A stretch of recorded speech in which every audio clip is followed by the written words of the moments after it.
Hello, this is Jake Waters and this is my FIL 104 assessment. Netflix. Netflix have given independent films more exposure, which encourages the indie market to grow.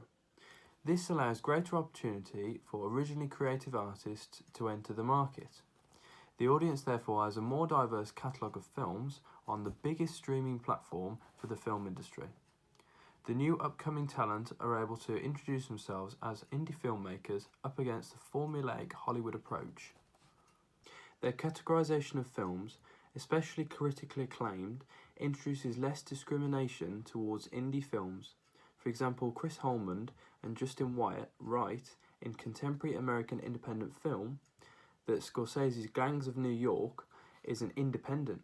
It allows Scorsese to take advantage of the new Netflix way of distributing film rather than the traditional theatrical release, meaning he uses his auteur popularity to promote his film as if it had theatrical release. In an article on Wired about Netflix and Amazon with indie films, Julia Greenberg discusses the fact that number of indie filmmakers have grown substantially, which agrees with my hypothesis that Netflix is in fact contributing to the rise in indie talent gaining exposure. She also discusses with Rob Burnett, Fundamentals of Caring, that we are discovering films through the medium of Netflix that would get minimal theatrical release. Scorsese's The Irishman was released on Netflix with little theatrical release.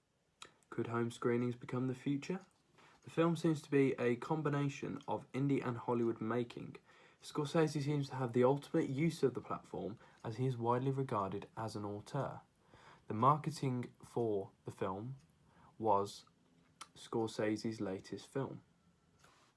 The New York Film Academy suggests to their students that they attempt to get their films distributed on Netflix.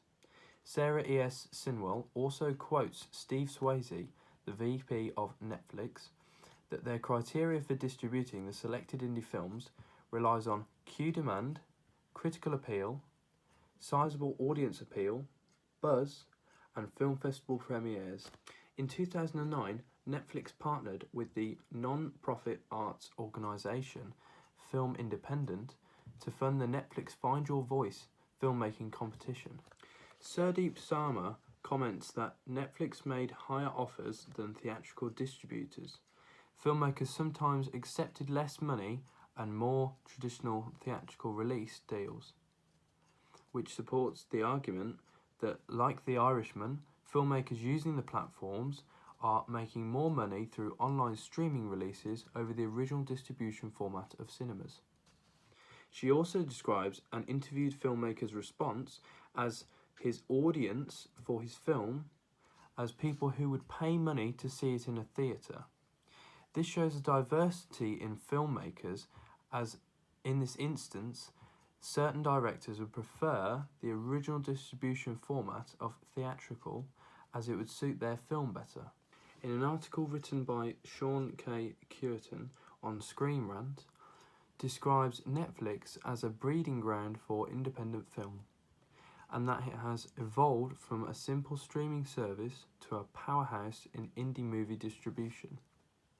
To me, this statement illustrates just how prominent Netflix and other streaming services like Amazon have been able to boost the exposure of rising independent stars. He goes on to talk about Spanish director Pedro Almodovar and how he made a defensive argument towards the movie-going experience in the early 21st century. Thanks for listening.